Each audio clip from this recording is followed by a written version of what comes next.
그러니 지지도가 뭐 이 정도 외모 관리를 하는데도 시간도 많이 들고 뭐 벅찹니다. 뭐 커트할 거니까 방송에서 제가 말씀드리면 원래 뭐 하고 같이 하면 어떠냐. 안 한다. 아니 모멘스가 아닌데 어떻게 모멘스를 하냐. 양심이 있어야 될 거 아니에요, 양심이.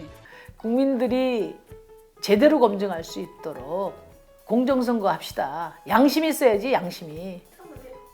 아이고. 왜 이 자리에 있는 사람들은 뭐 샤우팅하고 하는 거는 뭐 만들어서 한 게 아니고 그 상황에서 정말 이렇게 터져 나오고 왔기 때문에 아마 그렇게 공감을 많이 하셨을 것 같아요. 그래서 안철수 후보의 지지율이 금방 반응하는 이유는 어쨌든 정권 교체 열망이 크기 때문에 그렇다고 봐요. 이재명 후보한테 넘어가는 건 그닥 많지 않지 않습니까? 뭐 윤석열 씨 같은 경우도 아니 뭐 예측된 거 아닌가요? 저는 이재명 후보는 대장동 문제와 관련해서는 검증을 해야 된다고 생각하거든요. 저는 이재명 후보가 본인도 그렇게 말씀하시던데 윤석열 후보가 빠진 거지 자기가 늘어난 건 아니다. 그게 지난 대선하고 차이는 뭐냐면 지난 대선에는 연애 프로고 뭐고 빠진 게 없었어요 저희가. 심상정이 뭐 어떤 생각을 했는지 뭘 했는지 한 번도 전달할 기회가 없잖아요. 그렇죠. 또 뭐 지난 4년 동안 어떤 문제인식이 어떻게 바뀌었는지도 이렇게 좀 보여줄 수도 있고 하다못해 뭐 정의당이 그동안에 국민들에게 크게 기대에 부응하지 못했는데 뭐 이런 얘기 할 기회도 없어요.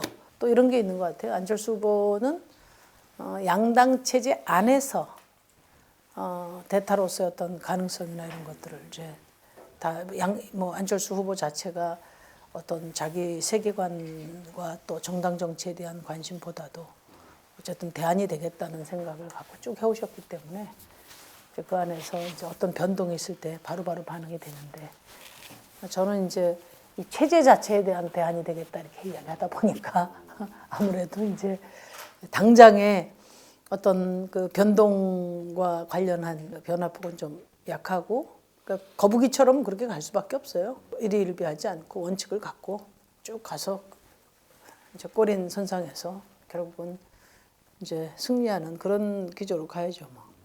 그래서 안철수 후보의 지지율이 금방 반응하는 이유는 어쨌든 정권 교체 열망이 크기 때문에 그렇다고 봐요. 이재명 후보한테 넘어가는 건 그닥 많지 않지 않습니까? 그러니까 안철수 후보는 뭐 기본적으로 뭐 보수 쪽 후보의 어떤 대타, 카드 이런 식으로 이제 국민들이 인식하고 있기 때문에 이제 이쪽에서 잘못하면 그걸 견제하기 위해서라도 그 표의 어떤 상호 의존성이 있다고 봐요. 뭐 윤석열 씨 같은 경우도 아니 뭐 예측된 거 아닌가요? 윤석열 후보가 뭐 검찰총장 그만두고 나와서 정치 선언한 지 129일 만에 야당 대선 후보가 됐는데 준비가 됐습니까? 뭐 아니면 뭐 국민의힘 여러 세력 관계를 컨트롤할 수 있는 로얄티가 있습니까? 오로지 뭐 문재인 정부에 대한 뭐 분노 말고는 준비된 게 없잖아요. 네, 그렇기 때문에 뭐 계속 선거 때까지 반복되리라고 봅니다. 윤석열 후보는 빨리 TV 토론부터 나와야 돼요. 국민 앞에 설 자신이 없는 사람이 어떻게 대통령 후보가 될 수 있어요? 저는 이재명 후보는 대장동 문제와 관련해서는 검증을 해야 된다고 생각하거든요. 저는 이재명 후보가 본인도 그렇게 말씀하시던데 윤석열 후보가 빠진 거지 자기가 늘어난 건 아니다. 사실 이재명 후보가 뭐 그 당내 여러 세력들도 다 통합하고 외연도 넓혀가고 있음에도 불구하고 지지율이 박스권에 이렇게 갇혀 있는 이유도 결국은 대장동 문제 때문에 그렇다고 저는 보거든요. 그 점에 대해서 우리 국민들이 쉽게 넘어가지는 않을 겁니다. 적극적으로 능동적으로 검증에 임하셔야 된다고 생각해요. 저는 뭐 전국민 재난지원금은 반대하고요. 지금 그럴 때가 아니고 코로나19 2년간 코로나19로 피해가 큰 계층들에게 피해 보상을 온전히 하는 것을 최우선적으로 해야 된다. 민주당이 그 선거 때만 되면 이렇게 전국민 재난지원금 방식으로 그러니까 정치자금 쓰듯이 그렇게 활용하는 것은 매우 부적절하다 그런 말씀드립니다. 근데 이재명 후보는 기본적으로 대통령 중심제가 입장인 것이고 저는 단계적으로 의회 중심제로 이전해야 된다는 전망 차이가 있는 거고요. 그다음에 이제 그걸 인정하더라도 저는 이제 뭐 이재명 후보를 비롯한 여당 정치인들이 기재부 장관한테 모든 책임을 묻는 것은 그건 정직하지 않다고 봐요. 근데 지금 이재명 대통령 후보는 기재부가 말을 안 듣기 때문에 대통령 직속으로 놔야 된다. 그건 굉장히 위험한 발상이고 그 다음에 제왕적 대통령제의 폐해를 더욱더 심화시킬 거다. 대통령이 예산을 가지고 마음대로 주물르는 그런 나라는 그게 독재가 아니고 뭡니까? 이재명 후보처럼 어떤 그 행정력을 통해서 돌파하려고 하는 이런 것은 이제 지방 정부에서는 그게 가능한데 중앙 정치에서는 사실상 가능치 않다 생각합니다. 그렇죠.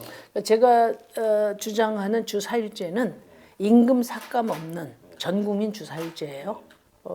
우선 주 4일제 도입을 노동 정책으로만 인식하는 생각을 버려야 돼요. 주 4일제는 노동 시간 단축이기도 하지만 근본적으로 생산성 향상과 더 나은 삶을 위한 사회 혁신의 모멘텀이에요. 전 세계적으로 지금 미국은 사실상 4개 기업 중에 하나가 지금 시범실시에 이미 들어가 있고요. 그 다음에 유럽은 93년도부터 주 35시간제가 권고됐고 일본은 올 봄에 자민당 정부가 주 4일제 추진을 공식화했어요. 그럼 세계 10위권인 대한민국에서 주 4일제를 도입하지 말아야 될 이유가 없어요. 주 4일제를 도입함으로써 우리 사회를 혁신해 나가야 된다. 경제와 관련해서는 그린 경제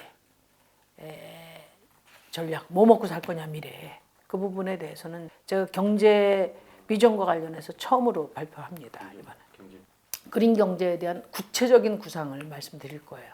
그래서 그린 경제로 경제를 혁신하고 그 다음에 주 4일제로 사회를 혁신하고 그 다음에 신노동법과 시민최저 소득제도를 통해서 복지를 혁신하고 이 모든 것을 위해서 정치를 혁신하는 거죠.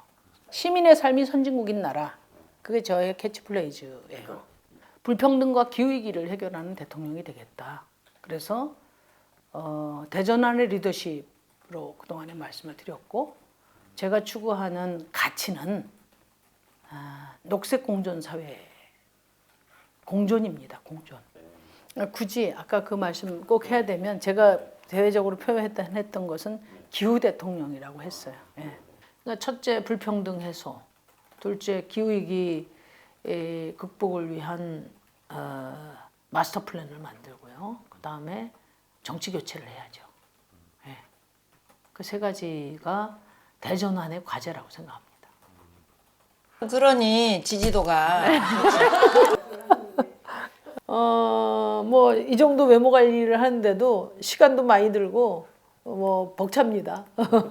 이번에 워맨스가 필요해는 사실 뭐 일도 각본이 없었어요. 그냥 저희가 평소 지내던 방식으로 이야기를 했고 원래 뭐 커트할 거니까 방송에서 제가 말씀드리면 원래 뭐 하고 같이 하면 어떠냐. 나는 안 한다. 아니 워맨스가 아닌데 어떻게 워맨스를 하냐. 제가 그렇게 이야기를 했더니 어떤 사람들 하면 좋냐. 그래서 제가 가만히 생각해 보니까 만나면 즐거운 사람들이 우리 며느리들이더라고요. 그래서 내가 전화를 해서 형님 뭐 방송 출연 요청이 왔는데 뭐 나는 거절할 줄 알았어요. 그랬더니 동서덕에 텔레비를 나가게 생겼다면서 바로 반색을 하더라고. 그러니까 둘째 동서는 안 나간대. 그래서 왜 그러냐니까 형님한테 누가 된대. 자기는 아는 것도 없고 그래서 아는 얘기하면 누가 되고 그냥 평상시대로 하면 득이 된다.